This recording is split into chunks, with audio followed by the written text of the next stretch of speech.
오늘 낭독할 책은 희미한 희망의 나날들입니다. 작가는 허희 작가. 목차 소개하겠습니다. 1장 사랑은 중력이다. 2장 저기 수많은 별 중에. 3장 우리를 구원하는 우리. 4장 진실과 상실의 역설. 1장 사랑은 중력이다. 픽션으로서의 망가진 사람들의 연애. 몇 편의 한국 근대 소설과 영화 오버 더 펜스에 붙여. 연애는 발명품이다. 사람이 사람을 좋아해 사귀는 일이 무슨 발명품이냐고? 이 문장의 앞뒤를 나눠서 생각해야 한다. 사람이 사람을 좋아하는 감정은 자연스러운 것이 맞다. 좋아하는 감정은 인위적으로 만들어낼 수 없으니까. 하지만 두 사람이 사귀는 일은 자연스러운 일이 아니다. 사귀는 일에는 반드시 형식이 결합한다. 예컨대 옛날 성춘향 이몽룡의 사랑과 오늘날 연인이 하는 사랑을 비교해보면 어떨까?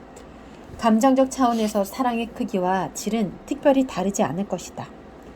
그래서 우리는 까마득한 과거부터 전승된 이야기를 할지라도 거기에 등장하는 주인공의 마음에 감정이입할 수 있다.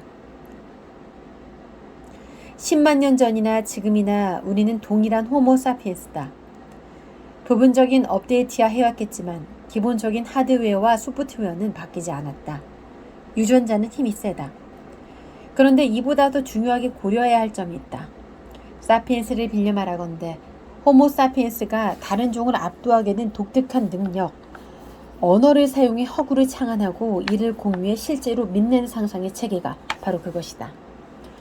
유발 하라리는 문명의 필수 요소인 법과 종교와 화합해 역시 허구임을 지적한다. 흔하게 여겨지는 연애도 마찬가지이다. 두 사람이 사귀는 형식에 주목하면 낯선 것들이 눈에 들어온다. 옛날 성춘향과 이몽룡과 오늘날 연인의 연애가 똑같을 수 없다. 연애는 재발명된다. 언제나 새로 쓰이는 허구 연애. 연애의 재발명은 어떻게 이루어지나? 이는 세상 변화의 흐름과 닿아 있다. 이제는 아무도 그렇게 쓰지 않지만 연애에는 항상 자유가 붙어 다녔다. 연애가 시대 담론이자 대중용어로 자리 잡기 시작한 1920년대 초반, 자유연애는 당대 젊은이들의 꿈이었다. 내가 스스로 사랑할 대상을 고르고 데이트를 하면서 사랑을 키워나가 전통 혼례가 아닌 신식 결혼을 한다는 것은 당시 힙한 주체임을 자부한 신여성과 신남성의 표지였다. 구여성, 구남성들은 연애를 한 것이 아니었다. 부모의 강요에 따라 얼굴도 잘 모르는 사람과 혼인에 사는 이들에게 자유연애는 바람처럼 떠도는 소문에 불과했다. 개화기를 기점으로 군상들의 서사가 펼쳐지는 소설 토지를 봐도 그렇다. 이 작품의 초중반에서 오늘날 독자가 연애라고 여길 만한 에피소드는 찾기 어렵다. 부모가 배필을 고르면 다음 순서는 곧장 혼인이었으니까. 이 정도는 그나마 온건한 편이다. 토지에는 윤씨 부인을 겁탈한 김계주 등 숱한 강간이 언급된다. 이런 상황에서 연애는 상상하기 어렵다. 두 사람의 애정을 알콩달콩 속삭이는 과정이 연애가 아니라는 뜻이다.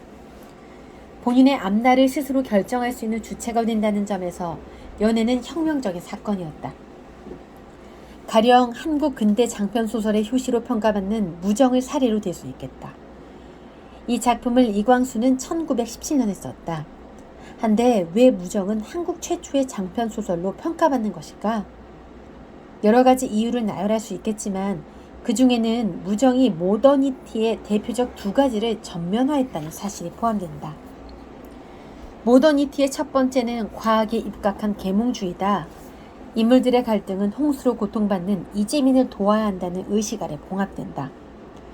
그것은 곧 무지몽매한 조선 백성에게 문명의 빛을 쬐어야 한다는 인식이다.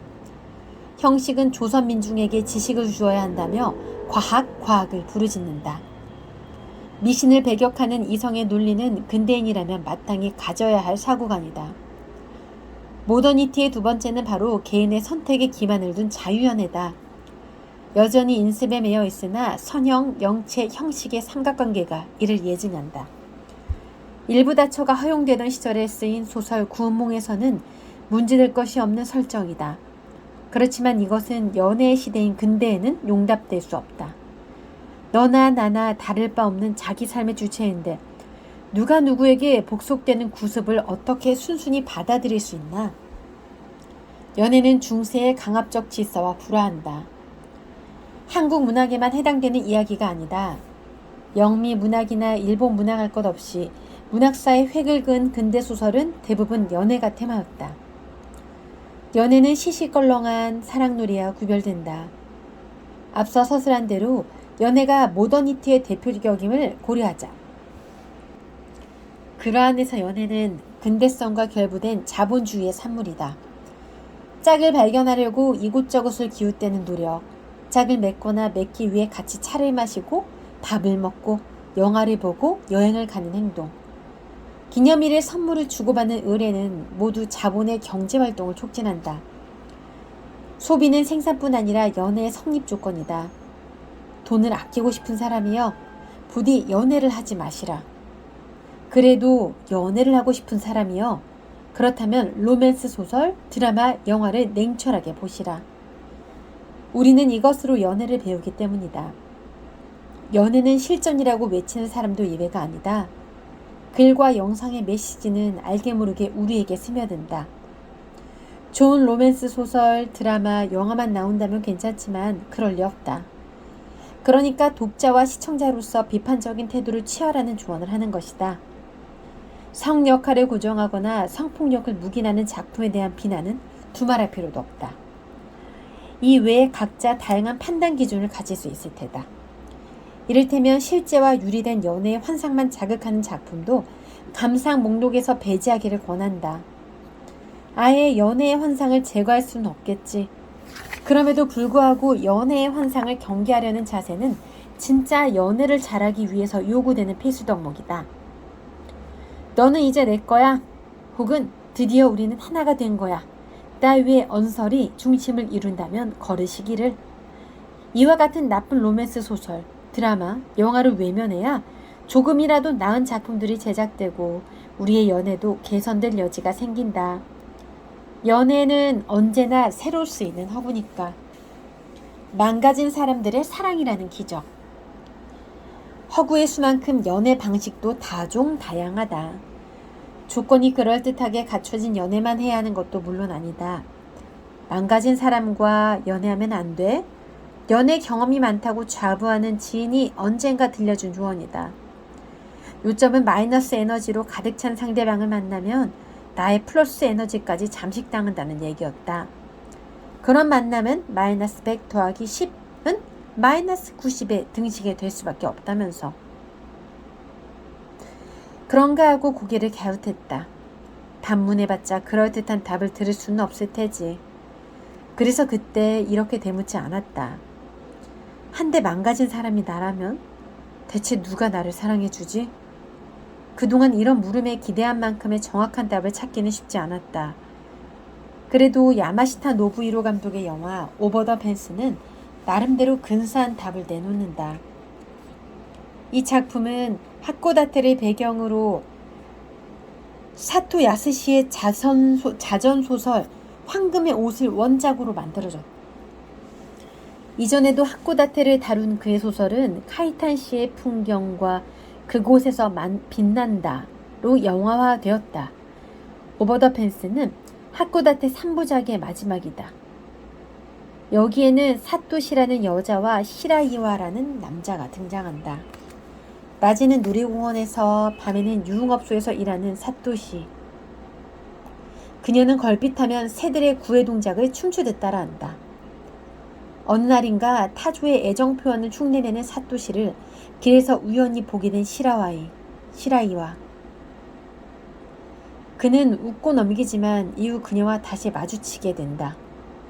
두 사람은 서로에게 끌린다. 사토시와 시라이와가 각자 깊은 내상을 입었기 때문이다. 상처 입은 사람은 비슷한 상처를 입은 사람만 알아볼 수 있다. 사토시는 밝은 얼굴을 하고 있다. 하지만 마음에는 그보다 더 큰 어둠이 있다. 자신이 썩어가는 것 같다고 갑자기 자기 몸을 강박적으로 닫기도 하고 누가 있든 말든 소리를 지르며 떼를 쓰기도 한다. 그는 분명 망가진 상태다. 양상은 다르지만 시라이와도 사정은 비슷하다. 그는 도쿄 대기업에 다니던 회사원이었다. 그런데 지금은 아내와 이혼하고 혼자 하코다테로 내려와 직업기술훈련학교에서 목공을 배우고 있다. 시라이와는 사토시에게 다음과 같이 속말을 털어놓는다. 넌 스스로를 망가졌다고 말하지만 난 남을 망가뜨리는 쪽이야. 그러니까 너보다 훨씬 나빠. 나는 최악이야. 그렇게 자책하는 그도 분명 망가진 상태다. 마이너스 에너지로 가득 찬 두 사람이 만났으니 지인의 논리에 따르면 마이너스 100 더하기 마이너스 100은 마이너스 200의 등식이다. 그러나 오버 더 펜스는 제목처럼 어떤 한계선을 넘는 지점을 보여주는 영화다. 이를테면 그것은 등식의 덧셈을 곱셈으로 바꿔 마이너스 100 곱하기 마이너스 100은 만이라는 전환의 등식을 만드는 일이다. 사토시와 시라이와가 동물원에 함께 있을 때 하늘이 그들을 축복하듯 하얀 깃털이 쏟아져 내리는 불가사의한 장면이 거기에 해당한다. 기적은 망가진 사람들의 사랑 자체다. 네, 오늘은 희미한 희망의 나날들의 일부를 낭독해 보았습니다.